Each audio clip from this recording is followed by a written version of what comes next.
All right, thank you. So I'd like to call the January 19th, 2021 meeting of the East Long Meadow Planning Board to order.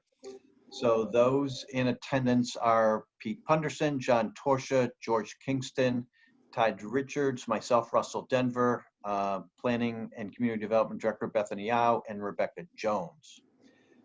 So I'm required by Mass General Law to indicate that this meeting is being recorded by LCAT. And if there is anyone else in the audience who might be recording this meeting, would you please raise your Zoom hand? You can be called in and let us know who you might be. Hearing none. So I'd like to have the approval of the January 5th, 2021 minutes. I hope everyone has had an opportunity to review them. Do I have a motion to accept? So move. Do I have a second? Second. So a motion made and second to approve the minutes of January 5th, 2021 by roll call. Mr. Punderson? Aye. Mr. Torsha? Aye. Mr. Richards? Yes. Mr. Kingston? Aye. And I am a yes as well. Mr. Clerk, would you please call the first item? The first item is site plan waiver, SPRW-2021-2, request for site plan waiver, review waiver for the installation of 5 solar carports at 90 Denslow Road, assessors parcel ID 10-15-1, on a 17.54 plus or minus acre site located in the industrial garden zoning district. The applicant is John Mayberry at 90 Denslow Road, East Long Meadow, Mass. So is John available?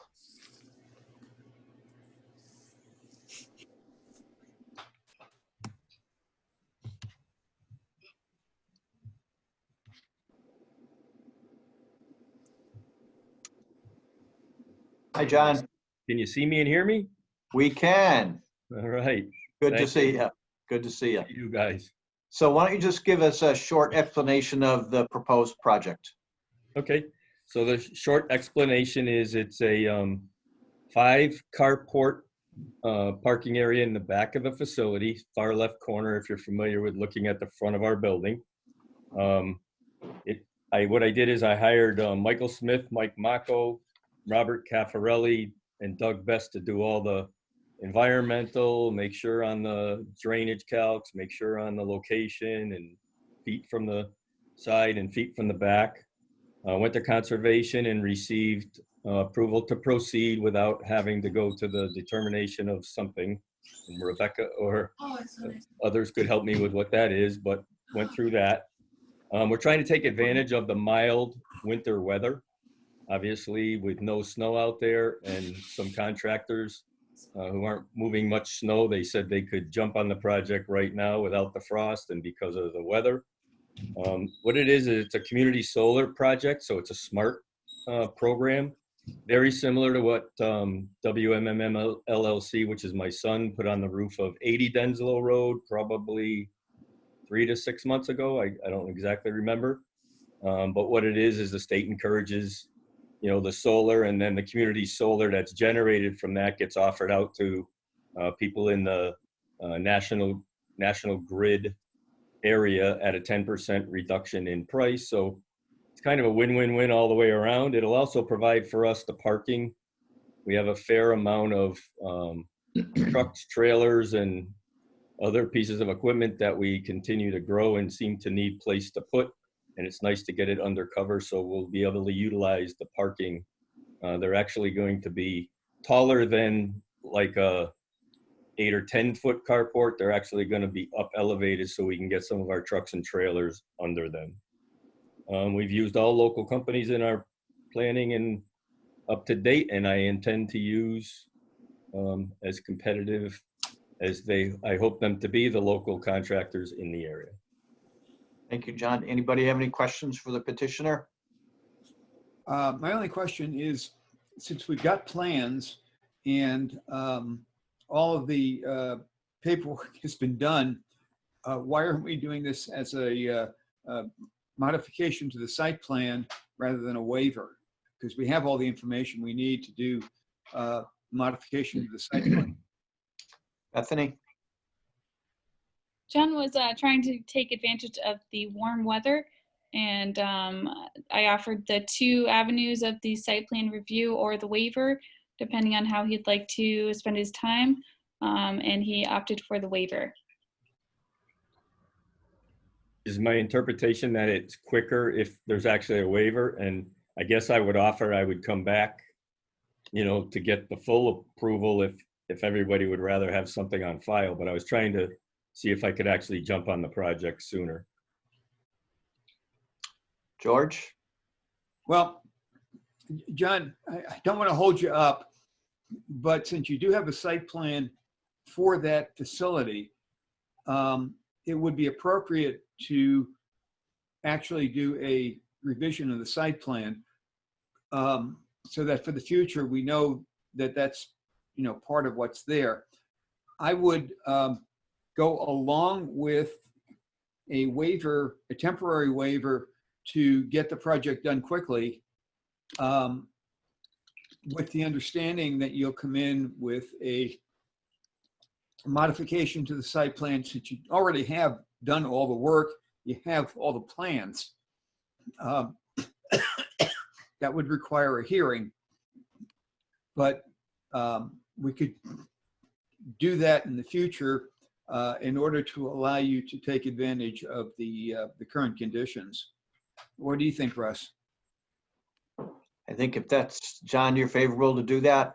Yeah, I would be So- agreeable to do that. I was just trying to take the, you know, the quick route right Sure. now, but I would be more than happy. I'll have even more definitive final details. I got to work with Kevin and get all the final last little bits of things done, but I'd be happy to do that.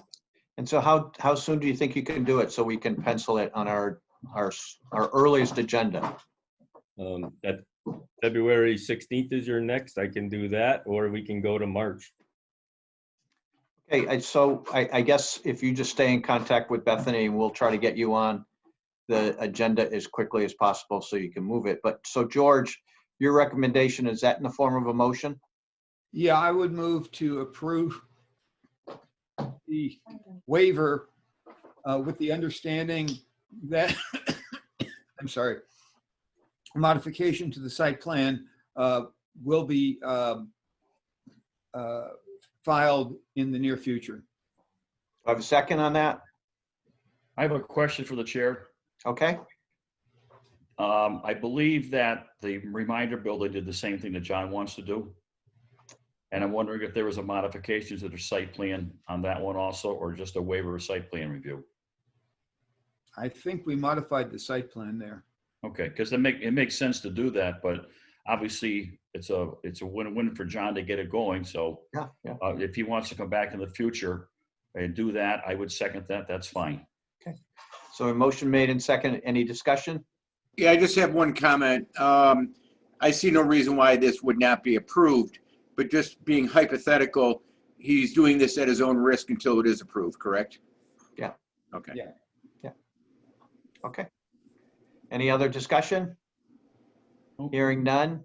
So on the motion, by roll call, Mr. Punderson, Aye.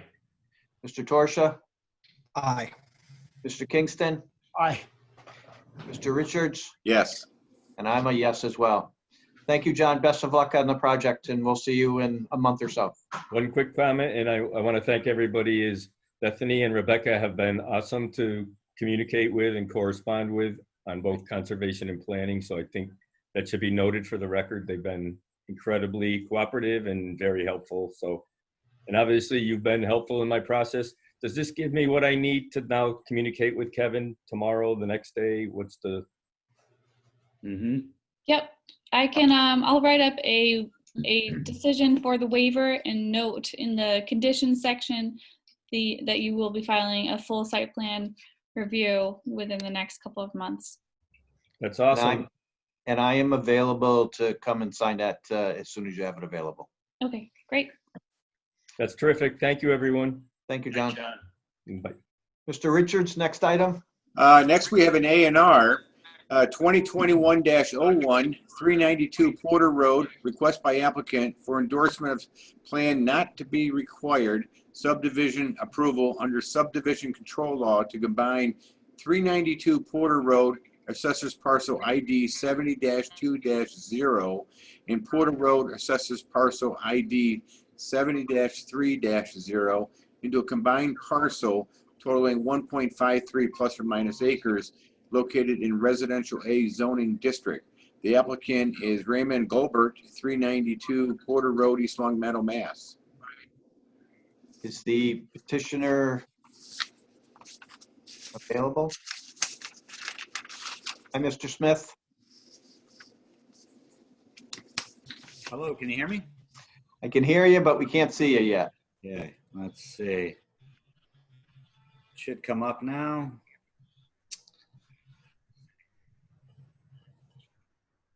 I'm not sure if there's something wrong with my video, but as long as you can hear me, I should. So normally on the lower left, there's Yeah, a little, I have it on. It says stop video. So the video's on. Let me try one more time here. Okay. Huh. I don't think you have a camera connected. I'm on a laptop. Just the same one I use every time. I don't know what's going on here. so why don't you just begin and let us know what the project entails? Quickly, it's the client had 2 parcels in their deed. They wanted to put a shed up in the backyard, went to Kevin. Kevin realized that they had 2 parcels, asked him to combine them, and that's where I came in, combined the 2 parcels into one. And that's the end game for them. So essentially it's like a utility shed? Yeah, I believe so. I don't even know what the extent. I think they went to have discussions with Kevin when he told them what they needed to do. I'm not sure they've reached any final decision on what they're doing, but they'll certainly go in front of planning. I mean, in front of the building department with a plan of what they plan to do. Bethany, do you know a little more? Not at this moment. Okay. Questions? George, you're muted. If I may, Mr. Chair, typically, if you want, you have to have a principal building before you can put an auxiliary building or onto a lot. So all they're doing, I think, is combining 2 lots so that they've got a principal building and then the shed. Correct. It's pretty straightforward. It's 2 lots owned by the same person. Any other questions? Just really quick, that's what was expressed to me by the applicant when I took the application in, is they're just solely trying to determine where the principal building is at the time. Okay, thank you. So hearing no other questions or discussion, so it's a motion to endorse the plan. So I have a motion to do so. So moved. Do I have a second? Second. Motion made and second to endorse the plan. All in favor by roll call, Mr. Punderson, Aye. Mr. Torsia, Aye. Mr. Kingston, Aye. Mr. Richards, Yes. and I am a yes as well. Thank you, Mr. Smith. Thank you, guys. Have a good night. Next item, Mr. Clerk. This is a public meeting. Petition for revocation of special permit SP 2017-04 for Pampered Pets Doggy Daycare and Spa, which is a doggy daycare at 576 North Main Street, East Long Meadow, Mass. The petitioner is Denise Deegan, due to violations of special permit conditions number 7, number 10, and number 12. The petitioner, Town of East Long Meadow, 60 Center Square, East Long Meadow, Mass. Thank you, Mr. Clerk. So I'm going to kind of handle this in the following manner. So I wish that everyone who is on the Zoom meeting for this particular item to please pay attention. So we will first hear from the town. The town will be represented by the animal control officer, and I do believe Mr. Duquette, the building inspector, is also available should we need him. After we hear from the town, I will ask the board if they have any questions from the animal control officer. I then will ask Mrs. Deegan to present whatever evidence or comments that she wishes to have. I believe she is represented by Attorney Mandalowski. We then will ask the owner of the dog who unfortunately passed away as a result of the incident. And then anyone else who wishes to address the board, the additional individuals, you'll have 3 minutes to address the board. And I am going to ask that you address your comments to anything that you might know regarding the alleged violations of the conditions of the special permit, period. We don't really need a lot of extra things for us to make our decision. We have also received a variety of materials from Mrs. Deegan's attorney, letters of recommendations and so forth. All of those are part of the record for this meeting in front of the planning board. So we don't need to hear all of those letters of recommendations again because they are part of the record. So I would like to ask the animal control officer for the town of East Long Meadow to please enter into the meeting. Would you like Kevin as well? Sure, yeah. And I see that Mary McNally is up on this.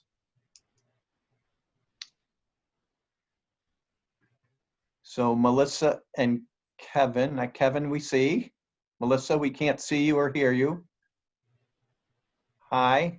So now you need to unmute yourself. Okay. Good evening. How are you? Good. So Kevin and Melissa, thank you both. I don't know who wishes to start, but why don't we, just for pure formality, Kevin, can you just specifically note the conditions of the special permit that have been allegedly violated? Sure. My report is from the animal control officer, her findings. The special permit condition number 7, number 10, and number 12. Number 10, all animals will be supervised by an adult at all times. At no time shall any animal be left unattended. Special permit number 12. This is just failure to comply with all conditions stated herein shall be deemed cause to revoke or modify this special permit. As part of condition number 12 is to create this violation notice to notify the planning board of the violations. Thank you. So What is 7? What's number 7? It just says the terms and conditions of the special permit shall be enforced by the owner of the property to the extent necessary by law against any person or persons violating or attempting to violate any such condition or restriction, either to restrain the violation or recover damages. If the owner fails to enforce said conditions and or restrictions, the town of East Long Meadow may bring a proceeding at law or in equity against any or all persons in violation thereof to enforce compliance with said conditions and or restrictions. May I ask one more question, Mr. Chairman? Yes. Is the owner also the person who is running the daycare, running the doggy daycare? Is that the same person, or is the doggy daycare a tenant in the building? They're a tenant. Okay. Okay. So Melissa, good evening. Thank you for attending. Good So evening.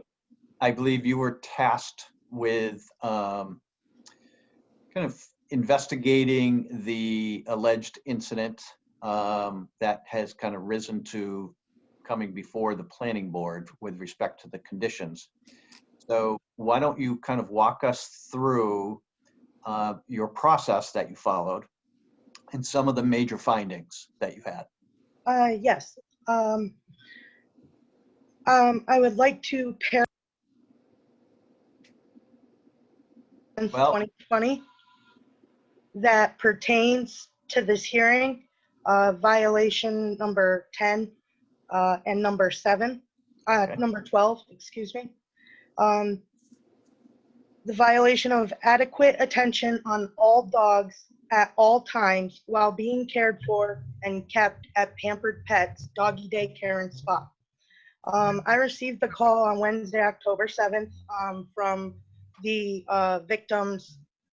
victim dog owner, Ms. Baxter of Longmeadow. The original complaint was that her 7-month-old puppy was attacked by multiple dogs on October 5th, Monday, October 5th, while being cared for at Pampered Pets Doggy Daycare. And she notified me that her dog was in critical condition at Tufts Veterinary Hospital.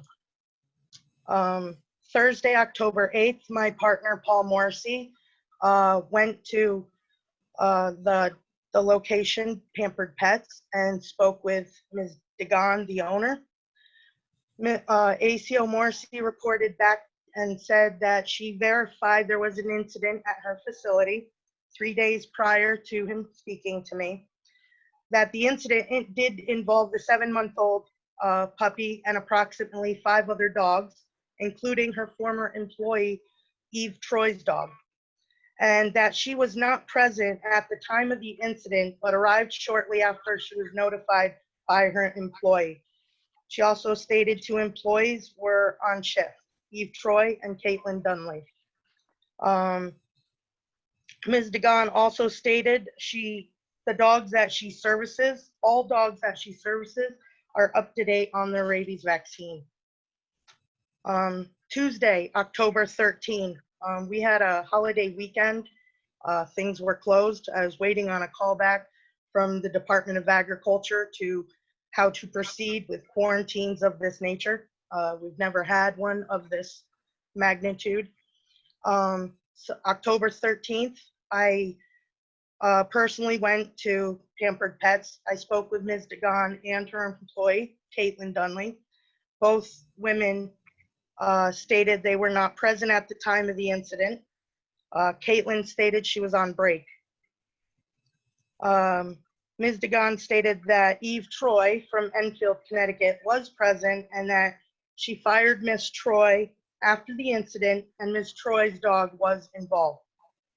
I then explained the state mandated 10-day quarantine and asked Ms. Dagon to make a list of the dogs that were involved with the dogs' names, rabies expiration that she had on file, and any dog in East Longmeadow that would need a separate quarantine order. She said she would contact her employee and construct a list. The quarantine order would have ended the very next day, October 14th. I would have to visually see the dogs, whether it be through video due to COVID and time frames, and the intensity of the nature of the victim dog's injuries.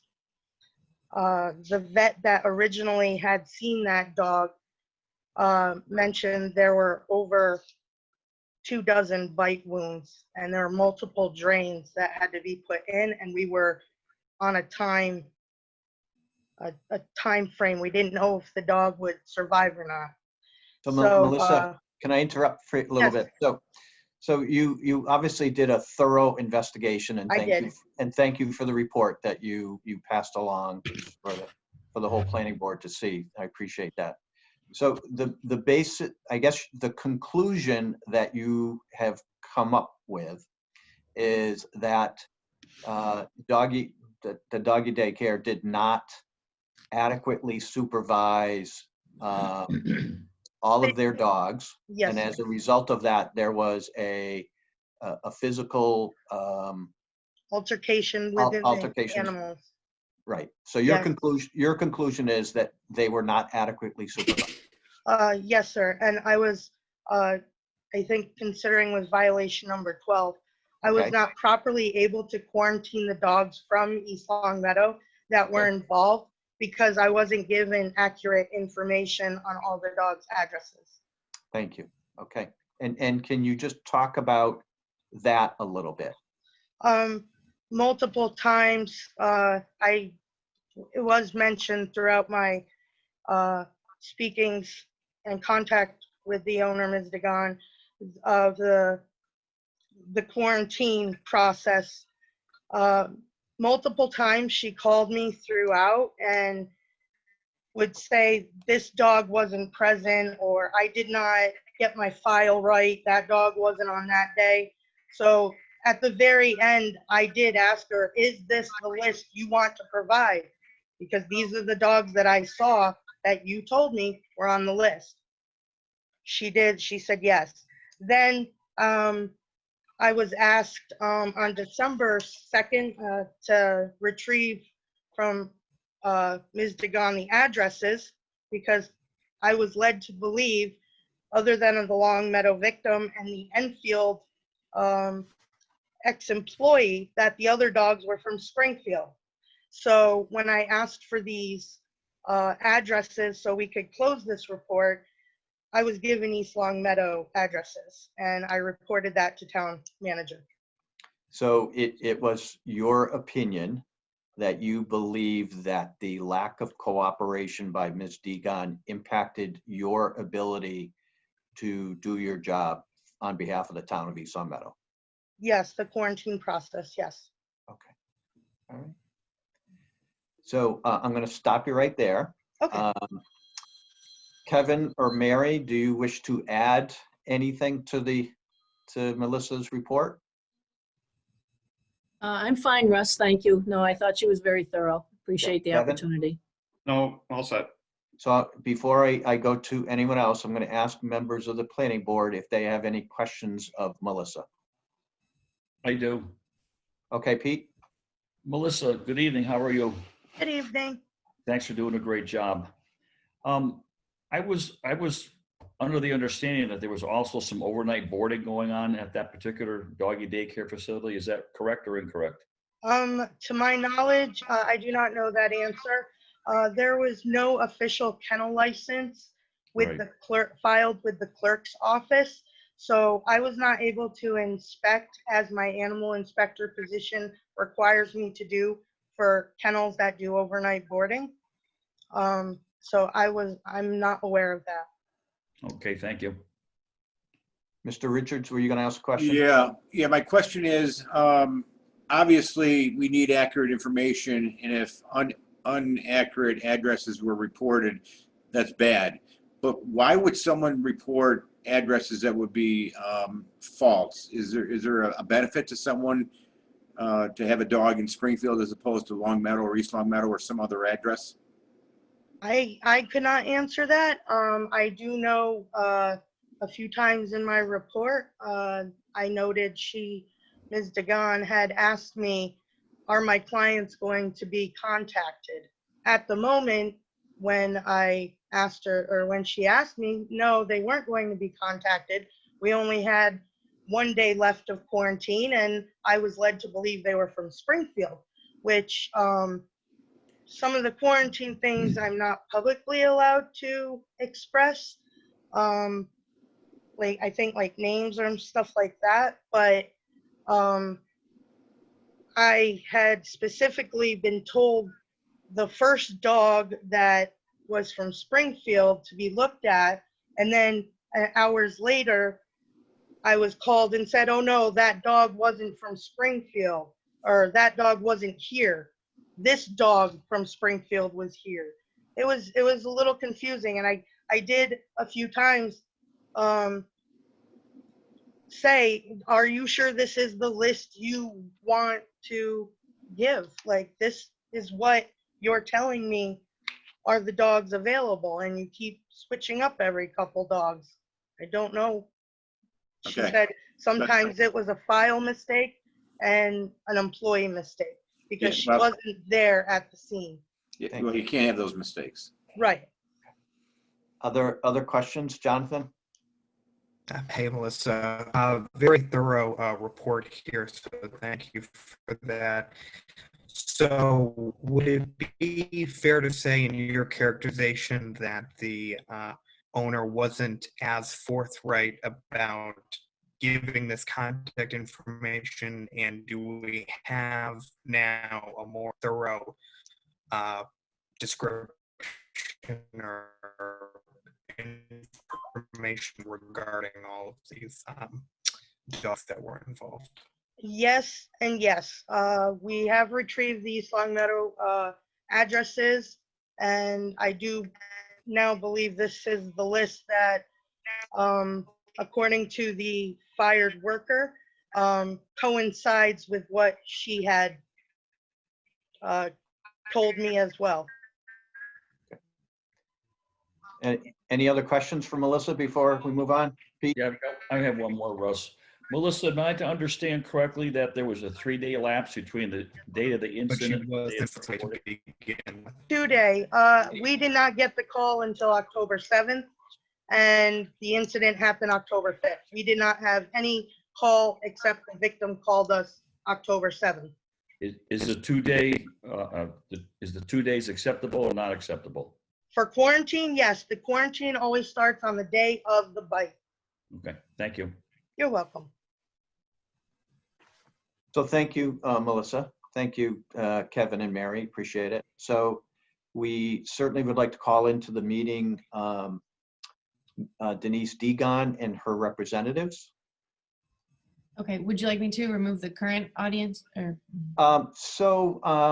Mary and Kevin and Melissa, it's certainly your choice to stay on visually, or if you, I tell you what, why don't we just Give up leave my you? box. You Leave can it have on. my Hollywood Square. No, we're gonna leave you on just in case Amen. there's a question, because it's my understanding that once you're removed, you're gone. So I don't think I want that to happen. So, Okay, I'll Okay. send in.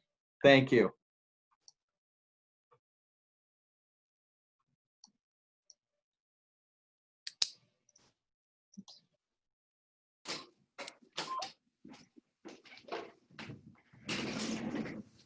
So Mrs. Degon and Attorney Mandaleski, who wants to start? I can start. Okay. First, I wanted to thank everybody for taking the time out, and I wanted to say thank you to Ms. Lagasse, I think is how you pronounce your last name, and the time she took out and the thorough record she did have. I would like to just first start out saying that obviously this is an incredibly unfortunate event, and there's a dog who passed away, and obviously that is extremely emotional, and because many people who have pets consider those pets to be part of the family. And I can only presume that this the owner of this dog felt the same. And I do know that that is why Miss Degon took, the time and the effort and the desire to get into a doggy daycare and an animal daycare, because she loves animals and she wants to take care of them, and she wanted to make that her livelihood. So I think that having that knowledge that this is obviously extremely emotional on both sides. One, this is a pet owner who lost their dog, and a business owner who loves animals as well, that it is an extremely emotional time for everybody. First, there was, in terms of the violation, I can start off addressing some of those things. Number 7, specifically from the special permit, says all animals will be supervised by an adult at all times. At no time shall any animal be left unattended. And I did hear from the ACO officer tonight, and I also did look at her record, which again was extremely thorough. And from what I read in the record, and from what I've heard from my client, Ms. Degon, that there was always an employee there. And at the time of the incident, which occurred, I believe, on a Monday at 3:15 in the afternoon, there was that employee there, Eve Troy, and she was there with a very minimal amount of dogs. I believe there were 5 dogs present at that time. And the concern obviously is that this event still happened, and why did it happen, right? And Miss Troy, from what I have been informed by my client, was attending, not in another room or anything like that, like just was attending to another animal at that point in time for something. And the other dogs, I believe, are right behind her back from what I have been informed. And at that point in time, she heard a commotion and turned around and tried to stop the dogs from engaging in the behavior that they were engaging in. And I think she even attempted to get a water hose out at some point in time and spray these dogs.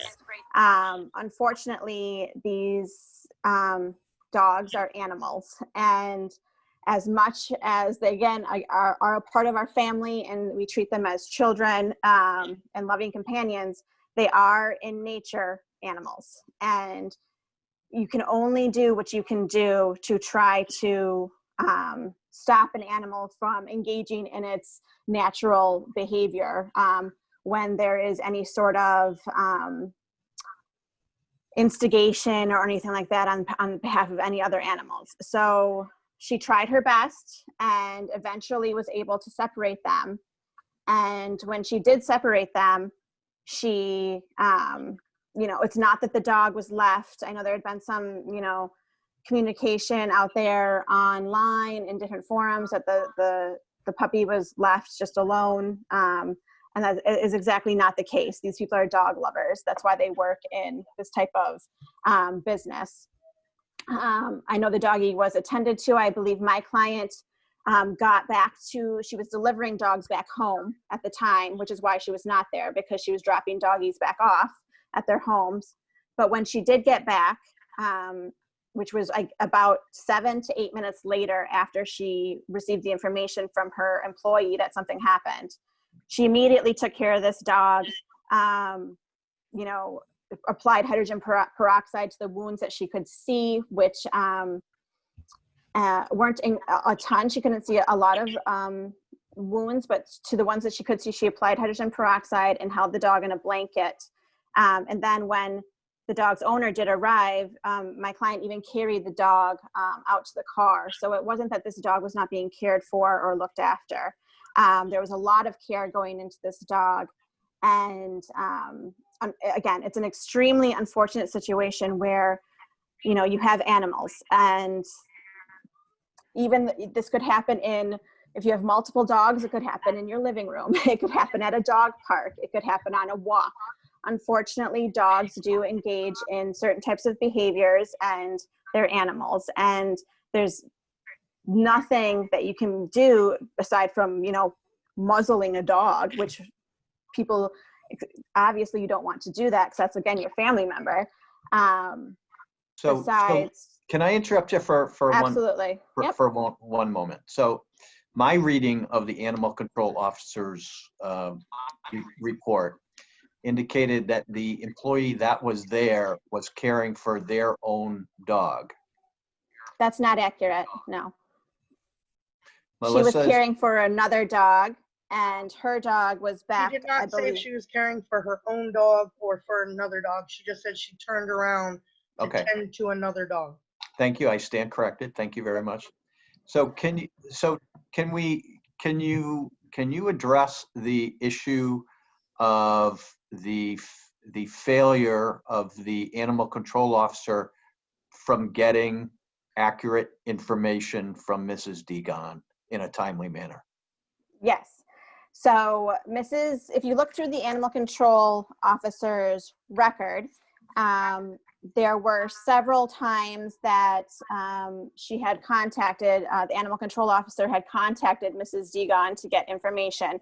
And Mrs. Degon, as you can note, was always responsive. So if you look at certain times, if she was mistaken inadvertently about the specific address of the dog, she called back within an hour and a half It's not that she just said, oh, Springfield, like, I don't know, and left that information out there. She would call back, and it should be extremely responsive to the animal control officer. If the animal control officer called back and said, okay, well, you know, are these your dogs? And she's like, yes. and if she was for some reason mistaken, then she would call back and say, I'm so sorry, I was mistaken. So it's not that there was any sort of intentional alluding with respect to the dog's addresses. And from what I understand from my client, addresses of these dogs are also available, I guess, through the town's registration of animals or vaccinations or something like that, from what I understand. Again, I could be corrected here. But that information should have been also available to the town. And I'm not saying that's any sort of excuse. I think it was just, you know, trying to figure out, because again, Miss Deegan was returning doggies at the time to their houses. So she was just trying to get the information together with her employee who was there at the time of the incident to say, okay, this dog had left, or this dog had gotten picked up, or this one didn't, and this one was actually involved in the incident versus not being involved. And I think there was,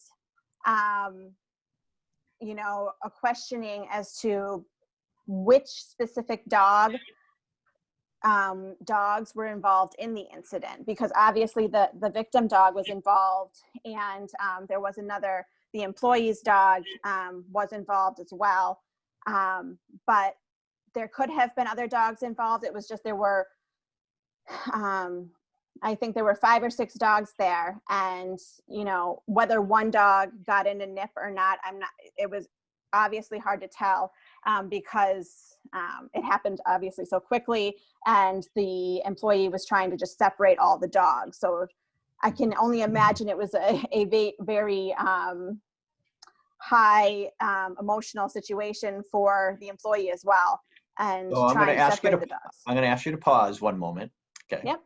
So can you address the following question? So it would appear that according to what I've read, that at one time there were 3 people pretty much on staff. And so Mrs. Deegan, the individual who went on her break and went to do something with her vehicle, which was across the street, and then the last woman who kind of broke up the fight. So is there an established staffing plan in place for the number of staff members per animals at the location at that time? I'm going to defer just to Miss Deegan because I don't have that information. Good thing. Hi. Hi. Yes, we have the appropriate staff. I actually have more than enough staff because I wanted to be extra cautious and make sure we had more than enough coverage, because I didn't want to take any chances with the dogs. So I always had more than enough people there. It just happened to be the end of the day and all the dogs had started going home. So, and I was bringing dogs home. I had just left the building and one of the girls had just run down the street. So there was 3 of us at that time of the day. But when the incident occurred, there was 1 individual. There was only 1, but she was with only 5 or 6 dogs, which is more than enough per the ratio for the national average is usually 1 person per 15 to 16 dogs. I always try to have more than enough. You know, as the business has grown, I've always tried to address, we have meetings, you know, we always have safety meetings to try to make sure we have enough coverage for the ones that we are starting to take in, just because we never want to have any, you know, any issues. But at that actual time, there was only 1. And who has established these ratios? It's on the internet, and there's professional people that are in the industry that give guidelines for this kind of thing. And I actually, when I was first looking to get into opening in East Long Meadow and at that building, I made sure I checked into everything because I wanted to make sure it was as safe a place as possible for us and for the dogs. And so I always went by those guidelines that they suggest. Thank you for that answer. No Attorney problem. Mantaleski, do you have further that you want to address the specific issues noted in the building inspector's report? I would like to say a few more things. And just to follow up on that, just because I wanted to do a quick Google search of the ratios. And it looks like I'm looking at a preventative vet. Looks like a vet out of, from updated on August 25th, 2020. And they say there should be at least one trained staff member for every 15 dogs, but the smaller the ratio, the better. And I can go on Google and find something different, but. I know, right? So I just wanted to tell you that's what I came up on my immediate search. Let's move on. Yeah. Right. So the other thing I just wanted to address was that this is my client's business, and obviously she takes it very seriously, and would never intentionally put any of her dogs in harm's way. As you can see, we did submit several letters of recommendation and reference by professionals in the doggy or in the animal caretaking industry, as well as current clients, former clients, and other people that have just had Miss Deegan watch their animals. And so we've submitted those letters. There is also some communication between Miss Deegan and the pet's owner, Miss Baxter, in the reference materials, or in the materials as well, not the reference materials, but the materials that were provided to the planning board. So if you have any questions on that, I can also discuss that. And there was also a statement by Miss Deegan regarding the incident as well. So with respect to the specific violation, again, the special permit states all animals will be supervised by an adult at all times. And there was an adult there supervising these animals. So with respect to that specific violation, there is no violation because there was the employee, Eve Troy, present with the puppies. And with respect to 12 and the failure to comply with any conditions, that really relates to this failure to comply with conditions stated herein. So I don't think anything with respect to communication, although obviously important, and I'm not trying to downplay that, isn't really any sort of condition. The communication condition is not something that's in the special permit as a part of the conditions. But obviously, again, not trying to downplay that, that is obviously important. Yeah, I think it's obvious that anything that impacts public health and safety of the residents of the town would be important. So before we go on to Mrs. Baxter, are there questions from the board? I have a question. Yes, sir. The person that was witnessing the dogs at the time was immediately let go. That kind of raises questions in my mind. If she was let go, what happened? I mean, was it related to this incident? And if so, what did she do that was improper, why she was terminated? I think, again, Ms. Deegan can respond to that. Sure. Sorry, I'm just trying to remember what the last part. Okay. She was, when we went back to the building, she was a little nervous about what had happened, and we had done working interviews with anybody that we try to hire, because we try to get people that have experience. We will have them come, you know, at different periods of time. We watch them with the animals and things. And like I said, this particular girl had experience. And then when this happened, the way she handled it, I felt that it wasn't a good fit for the facility, because we need somebody that is going to be able to, you know, try to fend off as best as possible, not be scared. You know, definitely can't have people being scared and, you know, and being with animals. You know, the ones we've hired, we find that it's a better fit that have had experience. And so, you know, we talked about it afterwards and just felt that it was better for her not to come back anymore. Do you think her fear had anything to do with the fact that this dog was killed? No, because he wasn't killed at that particular time, and her actions when I was there talking to her and talking to her again the next day we felt that it was best because we can't have that at the facility. We need people that, you know, are okay to be there. But she was fearful when this was going on. Well, it was her dog that you know, that was the cause of it. So I think that probably made her a little bit more nervous because, you know, she had to get in the middle of breaking her dog out of it. I can't speak for her 100%, but from what I did talk to her about it afterwards, we just felt that it was best for her not to come back. Mr. Richards, another question? That's it for now. Other questions from the board? Mr. Punderson? I heard the word training come in to this conversation regarding the employees. What type of training are they supposed to have to watch over the dogs? And who trains that? Who does that? It would be to either Attorney Mantelewski or to Mrs. Deegan. Again, I'm just going to defer to Ms. Deegan with that information with respect to training. Thanks. We do, like I said, we have them come to the building. We, you know, see them, you know, we oversee them, but they all come from other places that have had, you know, doggy daycare, overnight places.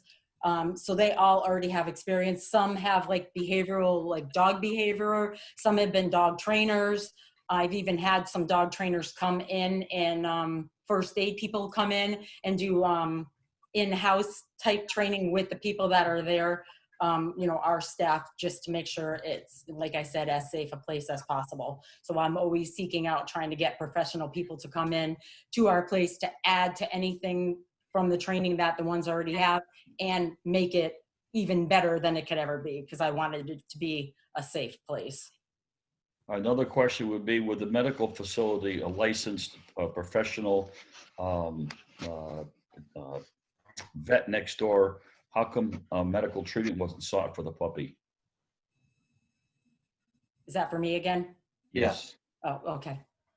Again, when I got back to the building, I and another girl overlooked him, and because he had internal bleeding, he wasn't bleeding a lot. So what I did observe, we treated from what I saw, and I wrapped him in a blanket. She got there within 15 minutes, and for what we saw, it didn't look bad enough to have to bring him to the vet because she came so quickly. If it had been longer of a time, we probably, and if it looked like his injury had gotten worse, we would have, you know, rushed him over, because I have a really good relationship with them, and I, you know, have talked to them before. If we had ever had a problem, would we be able to just bring them over? And they were, you know, always an open door for us to bring them if we ever had any issues. But we've only had minor things. We have never had anything to this degree. It was extremely shocking, you know, when this type of thing had happened. Mr. Torsha, you had your hand up. Yes. So is there, I'm not a dog expert, but is there a process for determining, are there certain types of dogs that can't be around with each other? Like, what's sort of the process of making sure that all the dogs try to not be, you know, hostile to each other? Is there like a process of figuring that out? So I don't know if that came through clearly, but I can barely hear that. Sorry. yeah, I kind of got it. Yeah. I think it was. Is there some? Are there certain dogs that are more easily integrated into a doggy daycare setting than others? And do you do vetting based upon that? Am I answering again? Yes. Okay. Sorry, can you hear me? Yes. Okay. The ones we always will do, like we have an application we have people fill out with a waiver. We ask questions to the owners when they call for coming in for daycare.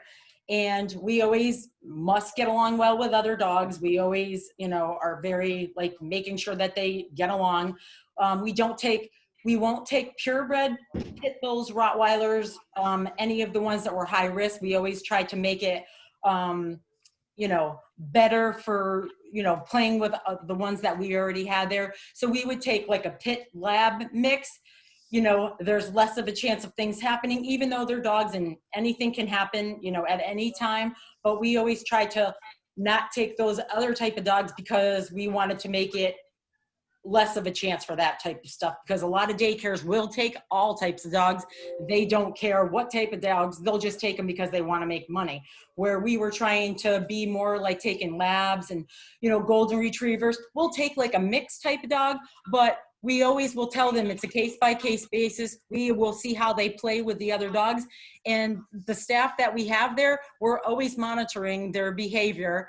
And like I said, things can happen in the split second. I mean, it could be right in front of you and they do something so quickly that you just can't get there fast enough. They're trying to outsmart you like all the time. So you just have to be on them the best that you can. And like the ones that we have, we, knock on wood, have had a great dogs in our facility. I was priding myself on, you know, and having such good dogs that we had there. We have had minimal, if you check my record, we've had minimal issues. I mean, especially for having a daycare. So I was so proud of that. That's why this is so devastating that this happened, because it's like, you know, I wanted it to just be 100% perfect with no problems. And unfortunately, this one, you know, it's just devastating because, you know, I just wanted it to be perfect, and, you know, the dogs just don't cooperate sometimes, unfortunately. Thank you for So it's answering that. devastating. So are there Thank other you. questions from the board before we move on to Mrs. Baxter? Hearing none, Mrs. Baxter, could you please join us? Be brought into the meeting?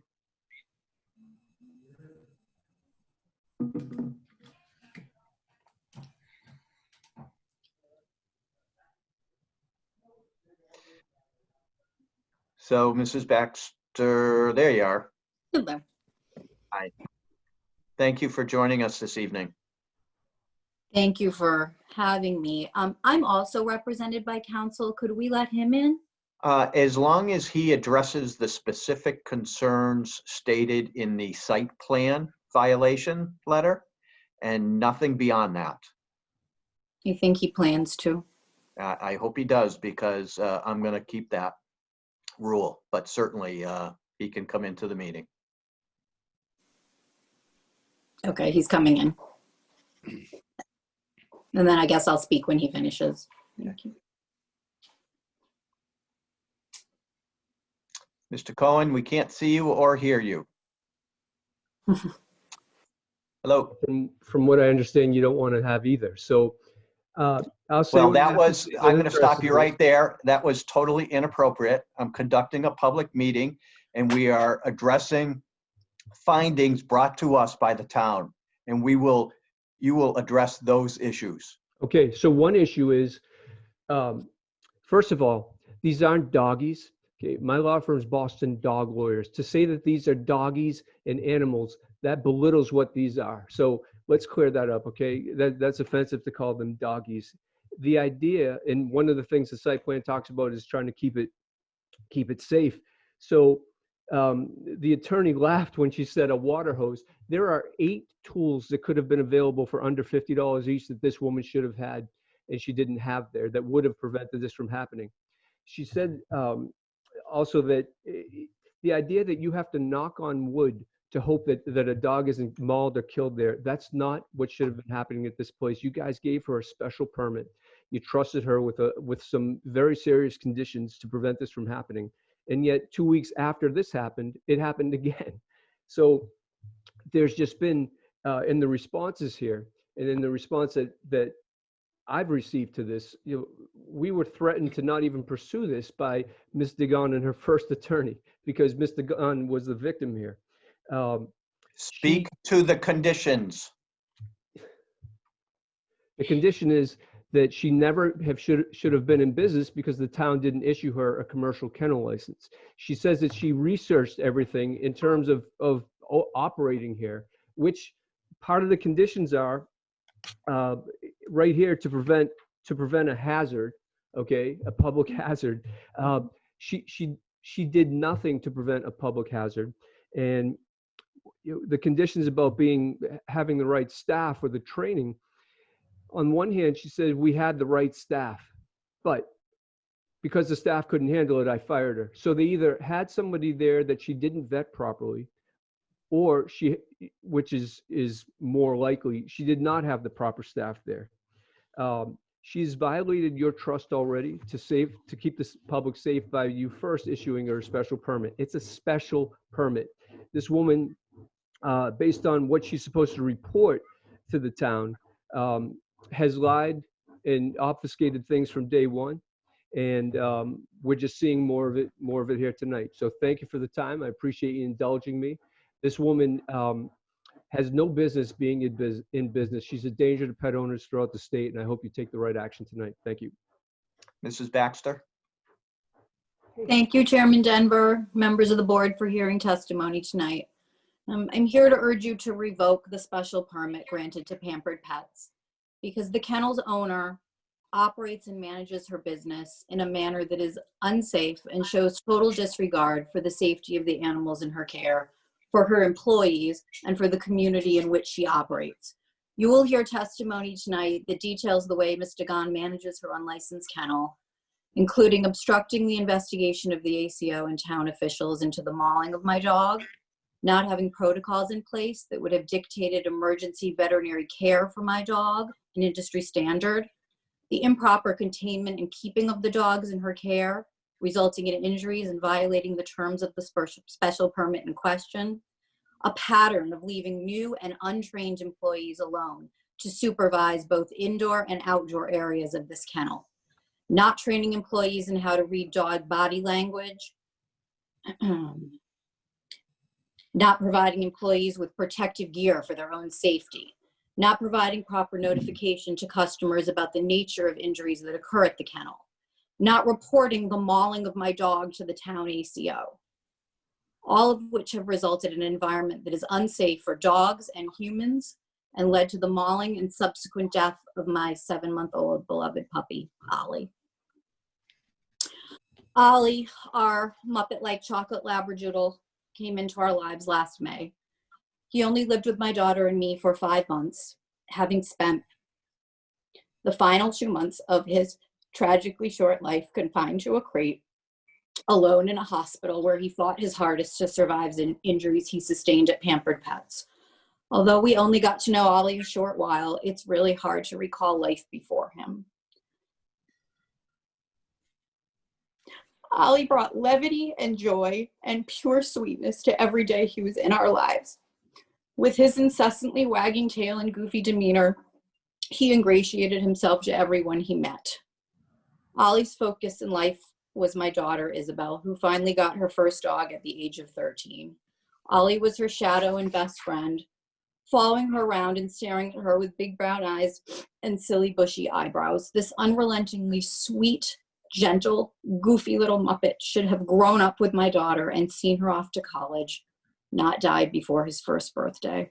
I'm here today to ask you to please ensure that no other child has to go through the heartbreak mine did.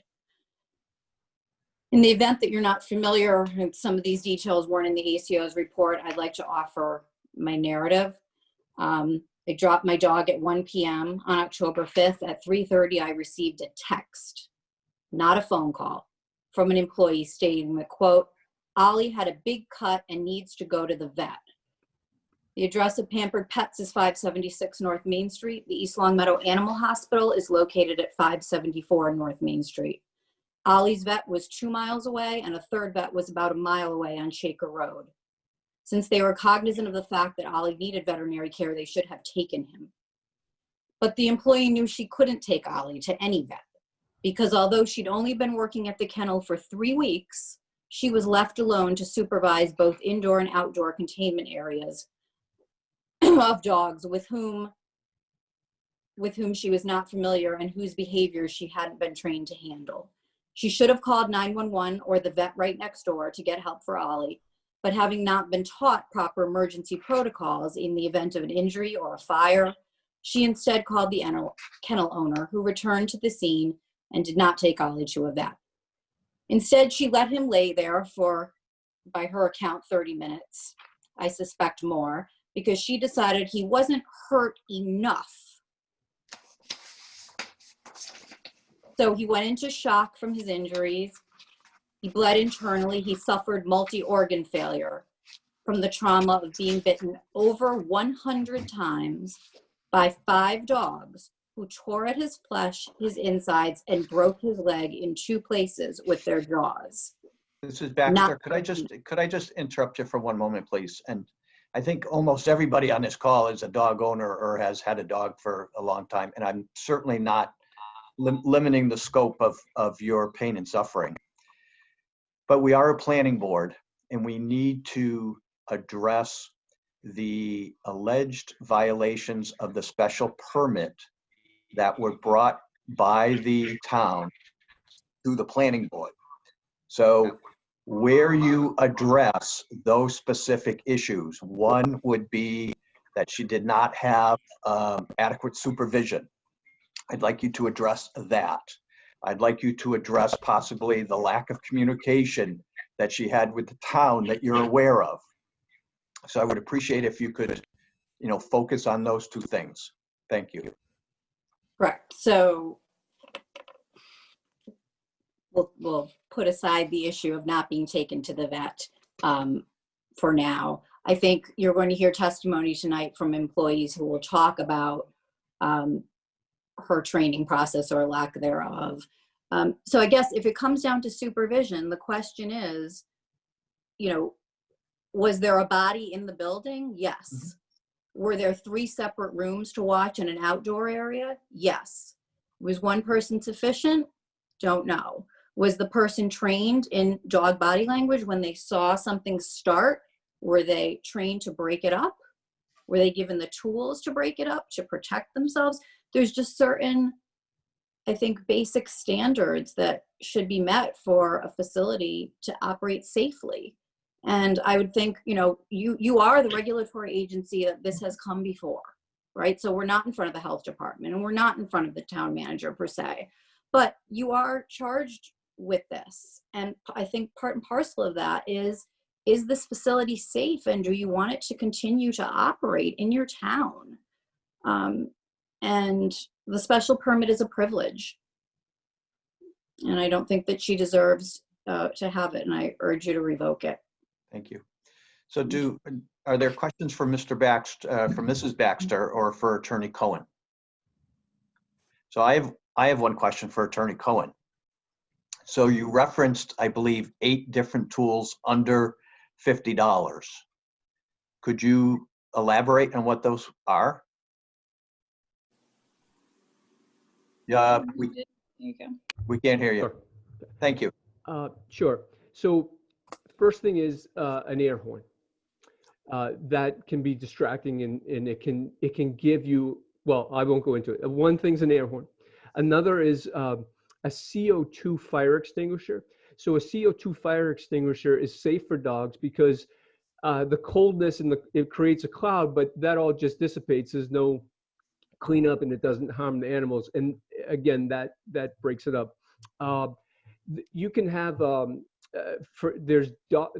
this is made for dogs too, a taser-like device to pause the attack. You should have a catch pole. You should also, let's see, you can have, there's other types of sprays that you can put into the area, but I think the ones that I've mentioned are the safest. A water hose, I mean, it's fine, but it's not often an easy thing to just run over and get the hose. And they had none of those. Okay. Thank you. That's fine. Appreciate it. Yep, thank you. So other questions before we kind of open it? So Bethany, maybe you can help me with the technology. So I think we'd like to be able to ask people if they wish to address the specific instances that they're being cited on with respect to lack of supervision and overall, guidance of the business and of the dogs. Are we able to have people leave the meeting and then have the ability to come back into the meeting? Should we need it? I believe so. They'll just be put back into an attendee's role. Okay. So I would ask the administrator to, I guess, if you could remove everyone with the exception of Melissa, because we might need her. specifically, with obviously, as you heard from Bethany, that everybody has the ability to be called back into the meeting. You raise your hand. There's a button at the bottom of the screen that you can raise your hand, and you can be brought back into the meeting. The administrator will let me know that you wish to come back in to the meeting, and we can do it that way. But we need to kind of clear some space. So I would ask that Mrs. Mary McNally, Kevin Duquette, Attorney Mandalewski, Denise Deegan, thank you. Mr. Cohen, Mrs. Baxter. I do this. Sorry, it just takes a second. Yep. Quickly.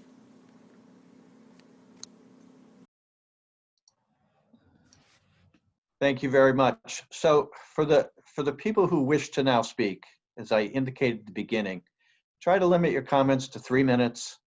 Please limit your comments specifically to the conditions that are being cited as failure to have been met. And if you go off of that, I will remind you that you need to come back to that specific issue, because we are a planning board. This is not a courtroom, and we'll go from there. So the first person who might wish to be heard, can you please bring into the meeting? This is in no order. It's just going to be top to bottom. Okay, thank you. So we have a Renee Broadbent. We have a picture. We have no sorry sound. about that. No problem.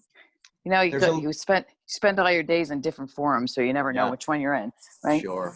So I won't be too belabored on the whole point. I'm just going to speak as a person who has taken their dog there for 3 years. I have never felt as though my dog was unattended or unsafe. I've never seen a situation or witnessed anything there that people are talking about. I do acknowledge that the situation with Ollie happened, and it's unfortunate. But I would like to speak on behalf of the owner there, that I feel like she takes adequate protections, and that she is not in violation of anything that I've ever seen while I've been there. Thank you. Next individual.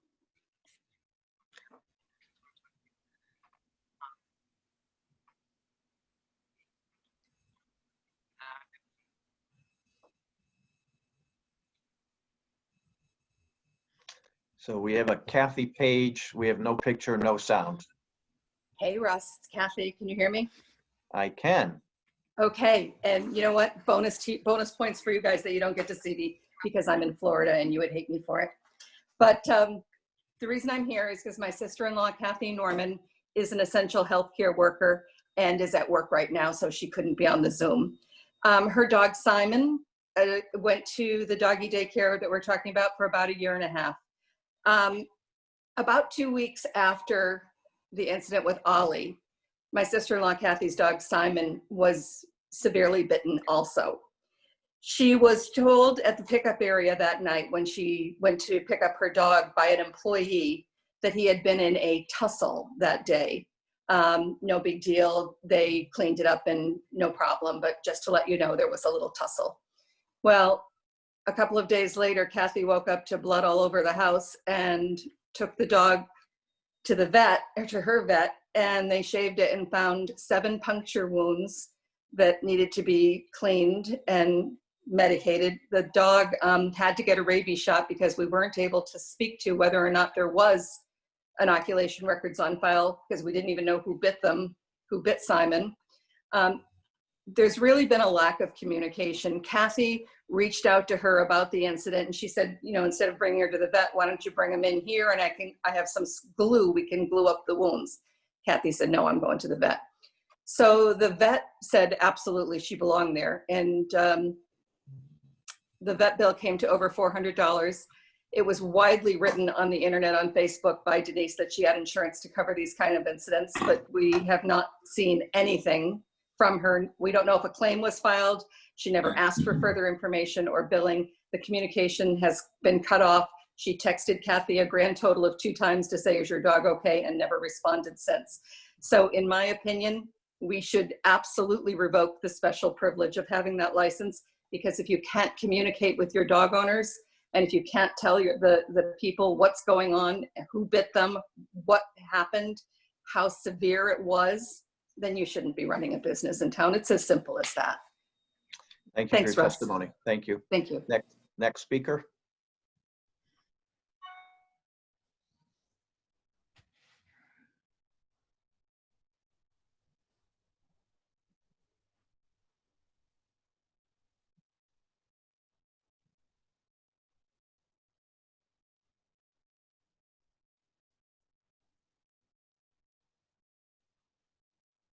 Hello?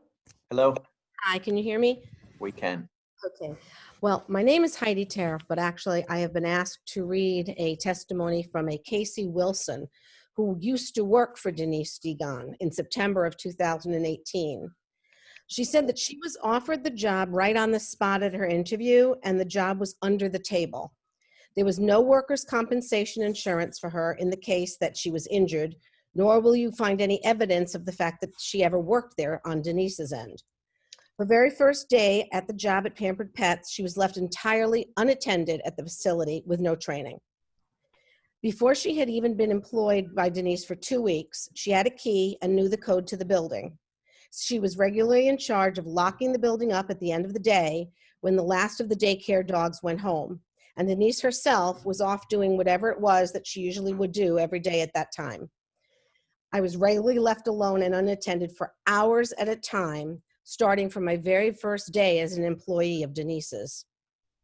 I'd been working with dogs for going on 7 years now, and I have been employed in multiple facilities within Western Massachusetts. Every daycare has a screening process for new dogs.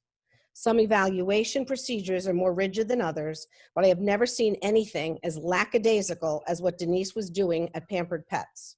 There was no place for new dogs to go in to de-stress themselves just for a few minutes before being introduced, no room to separate from the other dogs to be slowly and calmly introduced. Denise's whole plan was to take a dog that we did not know and all but throw them to the wolves, so to speak, with the other dogs that were in our care. It was a process basically about 10 minutes long, and if there were no issues within that 10 minutes, then that was good enough for Denise. Anyone running a halfway decent daycare will tell you that you never leave a group of dogs unsupervised. With the way Denise's building is set up, that simply just isn't possible. The first thing that I had noticed was there was no proper area for small dogs to be placed. My biggest safety issue there is that all dogs go through that exact hallway to get anywhere into the daycare center. There simply is no other way to bring a dog into the daycare without accessing that all in the same hallway. I don't think I need to explain why it was incredibly dangerous for that to have been the only place to get in or get out. The outdoor space was also complicated and improperly set up. There was a large play area immediately after coming through the door, and then a long outdoor hallway area that led into the play yard in the backyard. So Mrs. Tariff, can I just interrupt here for 1 minute? Yes. So when did that individual work there? 2018, And it's now? 2021. Well, this happened in 2020. So she worked there in September of 18. It happened in October of 20. That's 2 years later. Okay. She stated that Denise had no issue with dogs playing in the backyard while the workers were up front watching the rest of the dogs that were inside. She tried to take notes and keep track of dogs. This is the Casey. I started off by taking notes and keeping track of the dogs who came in and who they did and did not get along with myself, as there was no formal way that Denise had asked me to keep track of these things. She would typically brush it off and say, dogs are dogs. I adjusted my groups accordingly, and I would try using the whiteboards to communicate with Denise about certain dogs who there seemed to be as their friends, so to speak, and who their enemies were also. At first, Denise wouldn't even seem to read the board. She would even erase my notes with warnings. When I started verbally mentioning what my notes on the board were used for, usually the names of the dogs in each room, as well as the who to not put together in big red letters, Denise would usually acknowledge both the board and myself, and then most of the time, in less than 5 minutes, she would throw away my warnings to the wind and combine all of the dogs that I had previously separated that morning. Little dogs would be thrown in with big dogs. Adult dogs that didn't like little puppies were suddenly surrounded by little puppies. And all, you know, she never seemed to understand or get it, why that would be possibly dangerous. I learned one valuable lesson at working at Denise's, and that was never to prioritize anything above my own safety.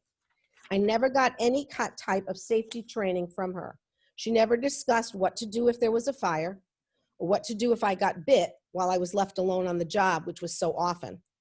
She never checked to make sure how I knew how to handle dogs, or asked if I was comfortable being alone with them.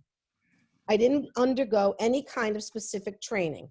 Denise mostly just took my word for it, and I knew what I was doing. She took my word for it that I knew what I was doing and how to handle them. There was no safety equipment that we were provided with. We were given an air horn and a spray bottle in case of a dog fight. I understand that certain safety tools might be controversial, but even a pair of heavy-duty bite gloves should have been found on her property. Dogs aren't just being dogs when scuffles break out. They usually escalate into fights, and there are reasons behind why those things change. Body language. When I was trained to handle dogs, I learned body language. I was trained to look for signs of a fight and to get it broken up before it would escalate. If the owner of the facility does not know how to do that themselves, how could they possibly understand the importance beyond making sure that their staff knows how to do it as well? I hope no other dogs have to suffer that same fate as Ollie, and that dog cares can universally be much safer places for all dogs that come to them. Thank you. Yep. Next individual.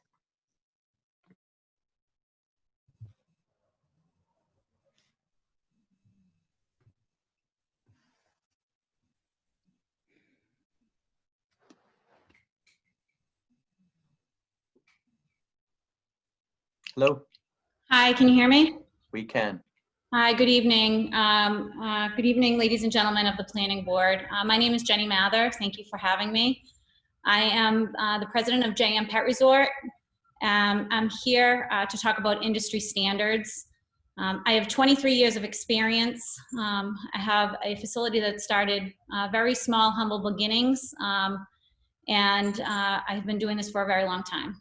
My facility has actually 80 employees at this point. It started with just me a long time ago. I also own a veterinary clinic, JM Pet Vet Clinic, and I have been an animal control officer for 16 years. For the last 3, I've just served as an animal control consultant, and I am certified as an animal control officer. I know you want me to stick to the special permit guidelines, and I will do the very best that I can. You can push me back on track if you need to. I just want to say that I feel very bad for everyone that is here involved, especially even all of the planning board. This is such a difficult thing to have to listen to and speak to. I want to start by saying that the industry standards, although they're 1 to 15, it also is very widely known in our industry that 1 to 15 means that that is in a group setting and you always have a backup. So I've heard consistently here that we're trying to hang our hat on the fact that at one point, you know, there was one person in there and that is supervision, but really it's not. Because if you don't have someone to come in and help you at any given time, then when you go to break up a fight, you can't do it. It's impossible. It is absolutely impossible to fight off 5 dogs off of another animal or off of yourself. Now, I just want to forewarn you all that these decisions are very serious in that at this time right now, we're talking about the tragic loss of Ollie, which is just, it's unbearable to even think about the fact that this family has gone through this. However, when we're talking about young kids that are left alone in a group like this, we could be speaking about a young child that has been mauled. And this happens more often than you would like to see. The headlines are there. So this decision that you are all charged with At this point, we're talking about taking away a special permit because of gross negligence. It could be that you're back in this hot seat talking about the fact that the special permit was not taken away and someone's life was lost. So I just want to underline that, because as a master trainer, I'm going to tell you that it doesn't matter if you have a Labrador and a Scottish Terrier and a pit bull. What matters is that when that pack mentality happens, when you haven't recognized those initial signs of aggression, is that when an attack happens, the only way to separate those animals is to separate those animals. And it is impossible for one person to do that. Now, someone might argue that, that the supervision was there, but if there is no emergency plan in place, like accidents do happen. I wanna say that accidents happen. Fights do break out in these facilities. That is true. It has happened in mine. But how we handle those fights after they happen is just as important as the planning on the pre-side on how we make it so that those fights don't happen. We have catch pens so we can put animals into them. If you have an emergency and you don't have a plan of what that emergency is going to be, then you have a result where you have an animal. I mean, it does not take, anyone here could look at the pictures of Ollie and see that 12 drains, 100 bites. How could someone not realize that that dog didn't need immediate medical attention? Come back to the conditions, please. Okay. So, screening process, if we're going to talk about safety, a screening process, let's see.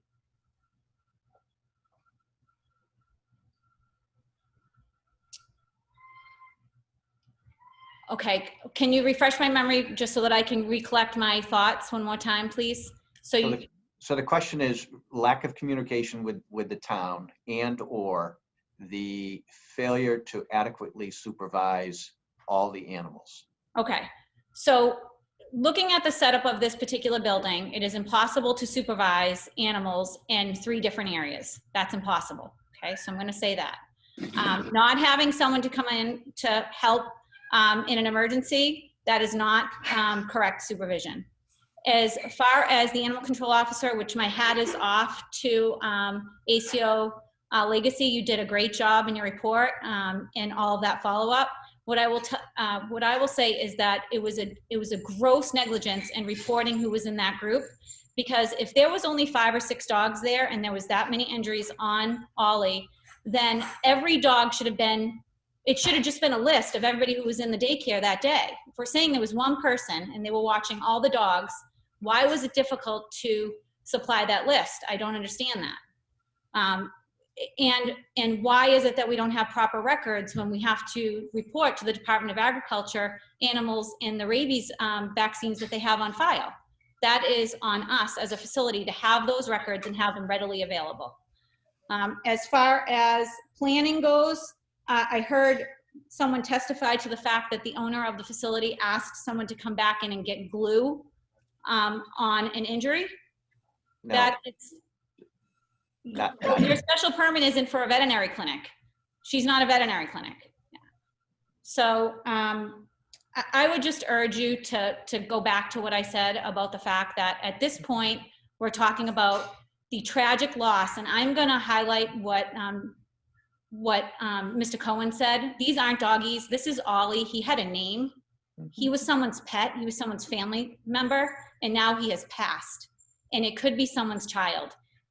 So thank you for listening to me. And I also urge you to revoke this special permit. Thank you. Thank you.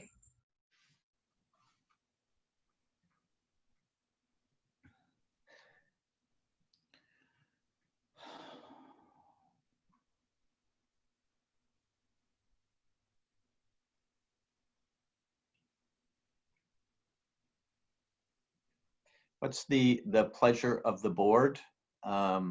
Do we continue to take testimony, or do you believe that you've got a flavor for what? Sorry, I'd let someone in, but it seems she's on mute. Yeah, just I will listen to that individual, but after that, I just like to get a feel from the board. I've heard plenty. Okay, Jonathan? Yeah, it seems like she might be the last one, and I feel comfortable too. Clyde, you okay with that? I've heard enough, but if you want to hear the next person, that's fine. Yep. Yep. George? I think I've heard what I need to hear. I do have questions for the animal control officer. Yeah, okay. So Mrs. Wainwright, we will hear from you. Hello, my name is Jamie Wainwright, and I came tonight in support of Denise Deegan. It's an unfortunate event that happened. I am a longtime dog owner. I'm an educated person. I certainly would like to have my dog safe as everyone else. I've known Denise for over 10 years in a professional setting, and I've heard a lot of different opinions here tonight. I would like to voice my opinion in coming into the doggy daycare at several different times of the day, staying there, talking to the workers, having my dog there, as well as before the facility opened up. I also had doggy daycare in several different situations with Denise, and was referred to Denise by several dog owners in the area. I interviewed her at length, and my opinion is that I have a very different viewpoint, not the point of tragedy. Tragedy is tragedy. Again, I'm a very observant person, and I feel that that side of this has to be heard, as far as having my own opinion, but also not just my opinion, but having the experience of going into Pampered Pets over a number of times and seeing her work with other dogs in other people's homes over a number of years. And I think that that should be noted as well. And her commitment and interest in doing the best for dogs and taking care of them. And I thank you for letting me talk. Thank you. Appreciate it. So I'd like to kind of bring it back to the board. George, you indicated you would have a question for Melissa. Yeah, we heard tonight, I heard for the first time about the second incident. I was wondering if that was ever reported to the animal control officer and was investigated by the ACO. No, we did not get a second report. This is the only complaint we've had on pampered pet sitting, to my knowledge, and I have been animal control officer since 2011. Thank you. Other questions from the board? So if Kevin Duquette is still on the meeting, can Kevin Duquette be brought into the meeting, please? So it's really a question for Kevin and Melissa. So I take it, have both of you been in the facility, obviously, right? Kevin, have you been? You have not. Okay. I have not been fully in, just to the lobby. Oh. Did you request to go further into the building? At the time when I had seen her, there was no reason because I was not doing an inspection. The incident had already happened. I needed to get information. My sole purpose in this case was to verify there are no visual signs of rabies involved with this incident. That was my main purpose as inspector. We never received a kennel application prior to this incident to even know to inspect. Okay. So I believe there was a site plan as part of the materials. Am I correct, Bethany? I'm just checking. I don't know if Kevin, if you've had a chance to see the site plan. Yeah, they submitted a site plan when they originally applied for a special permit. So there was talk about separate rooms and then an outside area. Can you verify that? Well, the site plan wouldn't have the interior layout. It would just be the exterior of the building. Okay. All right. That's the questions I had. Any other questions of the board to anybody? To Mrs. Digon or her representatives, to Mrs. Baxter or her representative, to Melissa or to Kevin? Okay, hearing none. What's the board's pleasure, or do you have comments? Mr. Yeah, I have Richards. comments. Yeah. I listed several things here that I don't like to hear. Number one, I understand that the ratio is approximately 1 person to 10 to 15 dogs, somewhere around there. And I understand the ratio is being upheld. But where the problem comes in is if someone's watching these dogs and a customer comes in the front door for either pick up a dog, drop off a dog, or whatever they have to do, whoever's watching the dog, if there's only 1 person on the premises at the time, has to leave those dogs, go attend to the customer that's coming to the front door, and now you've got all these dogs that are unattended. It sounds like that's one of the things that happened. Number 2, I'm reading a text message here that clearly says the dog has bad cuts and needs to go to the vet, but yet the dog was never taken to the vet, and the vet's right next door. Number 3, I don't like the idea that the owner doesn't seem to know which dogs they had under the care when this happened. And there seemed to be, from what I'm hearing from the ACO, a lot of confusion on what dogs were there, who owned those dogs, how to contact the owner's names. That doesn't sit very well with me.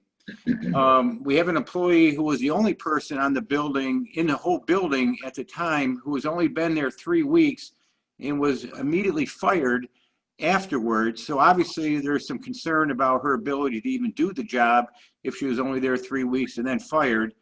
I don't know what is on board as far as the tools are concerned, but the only thing I heard of that she was looking for a garden hose of some kind to break it up.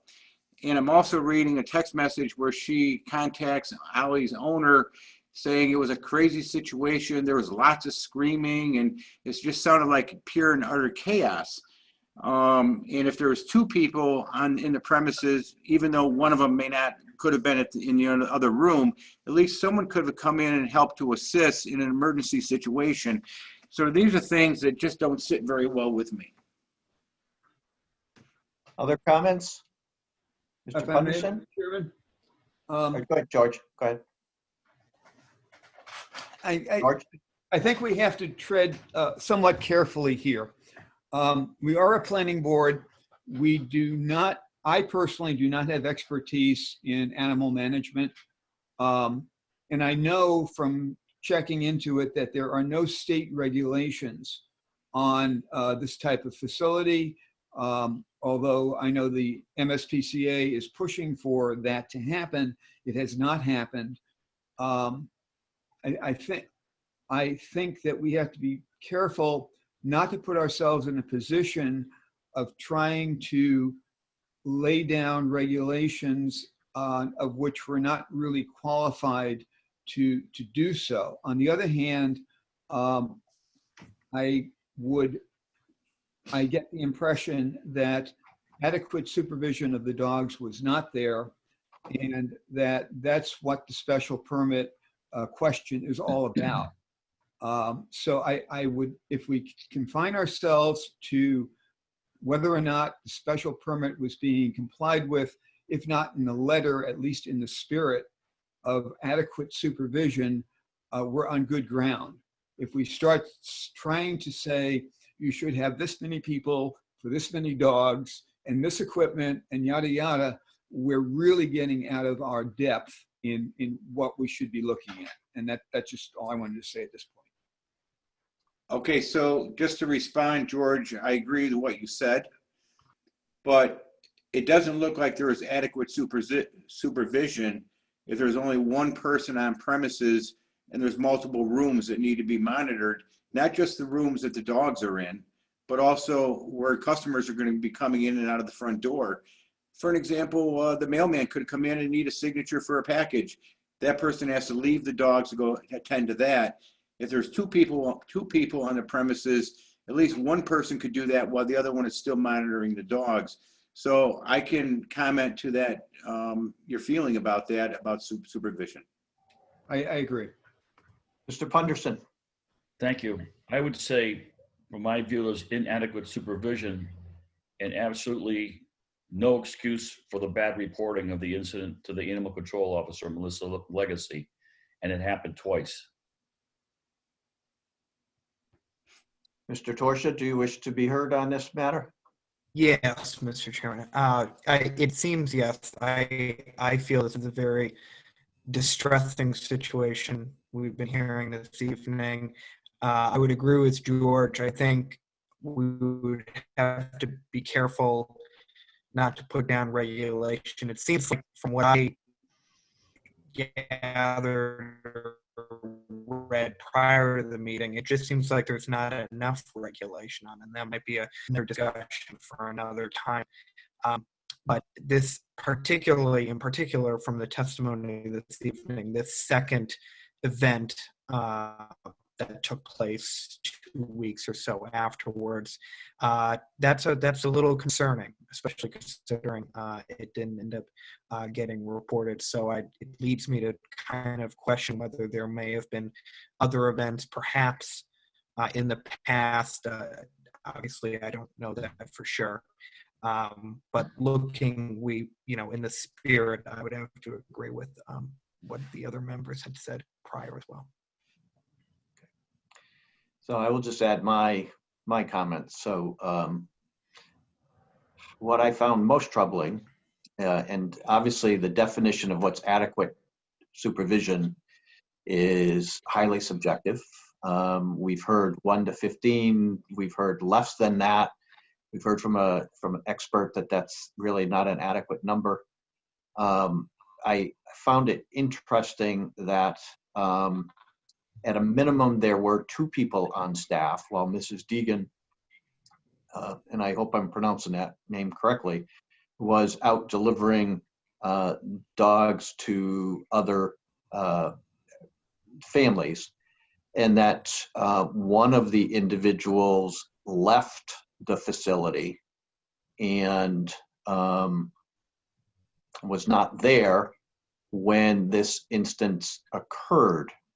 And if that individual had been there, possibly the injuries that were suffered by Ollie would not have been as severe and would have had possibly had a very good chance of the fight being, or the whatever we're going to call this, could have been broken up. So the fact that there was really 1 person left concerns me, and I think it goes to the question of adequate supervision as well. So I really kind of in somewhat agreement with Tide and George, and certainly echoed by the other remaining members of the planning board. So with all that said, is there a motion by a member of the board on how to resolve this issue? I make a motion to rescind the special permit that was given to Mrs. Deegan to operate her pet care facility or her doggy daycare facility on North Main Street, Pamper Pets. And is there a second to that motion? I'll second that. So the motion made and seconded. So discussion. Anyone wish? I would like to note that I am concerned about her breaking of her special permit with the lack of proper supervision. But also, if there's a board of health issues too, for the lack of reporting to the Board of Health or to the animal control officer about the bites. So that's not part of the special permit, but it's breaking some of our bylaws in East Long Meadow. Other discussion, Mr. Richards? Yeah, the reason why this is so serious is what happens is if we don't deal with this and something happens in the future, which is even worse, like let's say a child gets hurt or mauled or even killed for that matter, hopefully that would never happen. The problem is it falls on the town's shoulders for not responding the first time they knew there was a serious issue. So no one likes to have this conversation, and everyone is upset by it for sure. But at the end of the day, there's a responsibility and a liability issue that needs to be considered seriously. while we're having this conversation and this motion and this vote and so forth, I'm sure that Mrs. Dion is a very fine person. And there's no doubt in my mind about her character. But at the end of the day, we have a problem here and we have to deal with it. Other comments? George? I would just comment that having been through this, if we do revoke the permit, I would hope that the board would consider a new application with stricter controls in the future, if that's the applicant's desire. I think everybody's learning something from this, and part of the learning is that if you're going to do this, there are better ways to do it. If the applicant should come back with a better plan and a better approach, then we should consider it, okay? I don't think that we should prejudice ourselves against a particular applicant simply because of what has happened, that if she has learned from this to make improvements, we should consider that in the future. I think that's very well said, George. Other comments before we go to a vote? The only thing I can say to George's comment is everybody deserves a second chance. I would echo that. Yeah, I'm fine with that too. Supervision is the big issue right now. Yeah, and if the vote goes kind of where I see it leaning, other things I would consider is a staffing plan. I think it would be vitally important. Seeing a training schedule and the components of a training schedule, which hopefully our ACO could be involved in some of that as well. A series of regular inspections, at least over the first year, would be something else that might be considered as part of the plan, just to throw a couple things out there. So there has been a motion made to rescind the special permit. It has been seconded. I have been informed by Bethany that it does require 4 votes in the affirmative to be revoked. So by roll call, Mr. Punderson. Aye. Mr. Torsha. Aye. Mr. Richards. Yes. Mr. Kingston. George, you're muted. Muted. Aye. And I am an aye. So it is 5-0 to rescind the special permit at that location. I'd like to thank everyone for participating in this. As George said, it was George and Tide said it's very emotional. It's a tragedy that occurred, that this had to occur, and we hope that as a town, certainly the town officials and the planning board can learn from all of this. So Mr. Richards, the next item, please. 2020 annual town report. Bethany? I sent out the draft with, I believe it was Russell's comments. I just wanted to see if there was any other comments or additions you'd like me to add in. I like the revised version that you just sent out, and I think it's great. Short and to the point. I agree. There you go, Bethany. You can submit it. Okay, great. Thank you.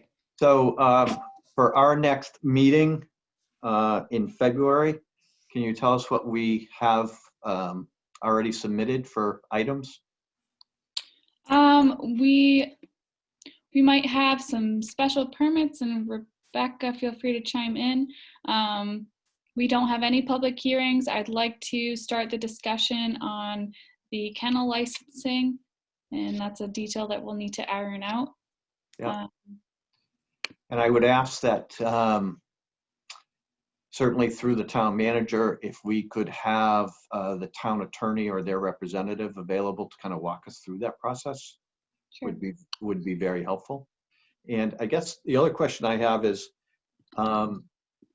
How are we doing on, or have we delayed the solar? So we have a solar moratorium. Right. Are we working toward development of a revised or new solar ordinance? I believe so. And that's something I've started to draft or figure out what the next steps are. I believe it would start with a draft with the planning board, and then be petitioned to the town council. But I see Ralph Page and Marilyn Richards in the audience. So if you are available tomorrow, I will give you a call to figure that out. Or if you'd like to chime in.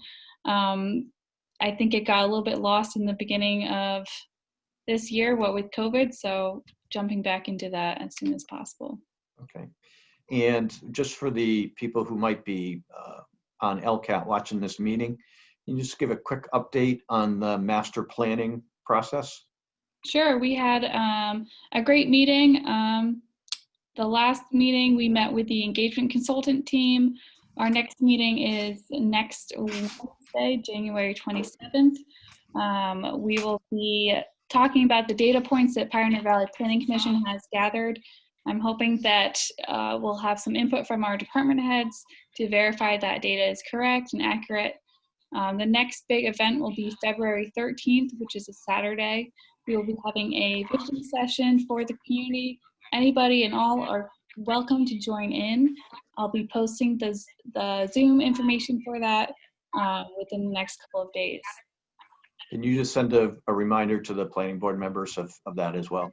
Sure, yep. So those who can attend, it's my wife's birthday. She may not want me to, but. Fair enough.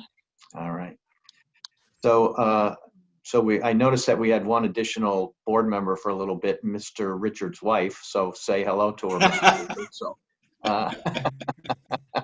Mine's about ready to walk in the door also. all right. Any other business? That's it for me.